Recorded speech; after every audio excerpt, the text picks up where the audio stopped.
వేసవి కాలం వచ్చిందంటే మన తెలుగిళ్ళల్లో మామిడికాయ వాసనతో మొదలయ్యే ఆవకాయ సీజన్. సో ఈరోజు మా ఇంట్లో ఆవకాయ ఎలా పెట్టామో చూపిస్తాను, వచ్చేయండి.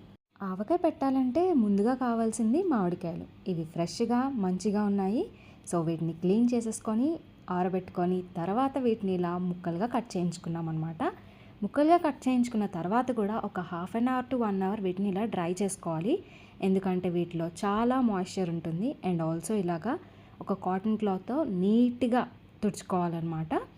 ఇలా అన్నీ తుడిచేసుకొని ఒక గిన్నెలో పెట్టుకోవాలి. ఇప్పుడు మన మెయిన్ మిక్సింగ్ అనమాట.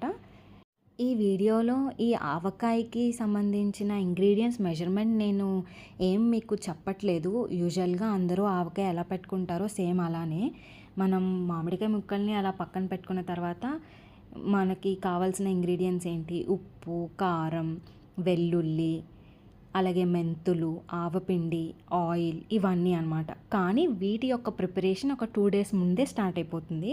కారం కానీ ఉప్పు ఏంటంటే నార్మల్ సాల్ట్ కాదు, అది కల్లుప్పు ఉంటుంది కదా, దాన్ని పౌడర్ చేసుకుంటాము, దాన్ని మళ్ళీ డ్రై చేస్తాము. అలాగే మెంతులు, ఆవపిండి, ఇవన్నీ కూడా. అండ్ ఆల్సో వెల్లుల్లి కూడా 1 డే బిఫోరే డ్రై చేసుకొని దాని రెబ్బలన్నీ తీసుకొని పెట్టుకోవాలి.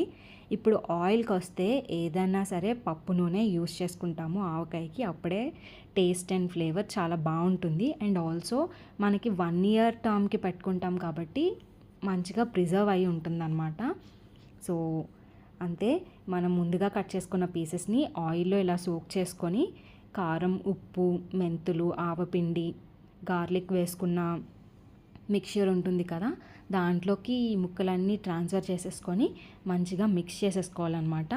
ఇప్పుడు అన్నీ బాగా మిక్స్ అయ్యాయి అనుకున్న తర్వాత కూడా మళ్ళీ ఆయిల్ 1 లాస్ట్ టైం యాడ్ చేసేసుకొని మళ్ళీ మంచిగా మిక్స్ చేసేసుకొని ఒక కంటైనర్లోకి షిఫ్ట్ చేసేసుకుంటాము. ఈ కంటైనర్లు ఏంటంటే లిడ్ క్లోజ్ చేసేసి ఒక 3 డేస్ మనం ఊరనిస్తామన్నమాట. తర్వాత మన ఆవకాయ రెడీ. ఈ ఆవకాయని ఒక ఎయిర్ టైట్ కంటైనర్లో ప్రిజర్వ్ చేసుకుంటే త్రూ అవుట్ ది ఇయర్ మనకు వస్తుంది.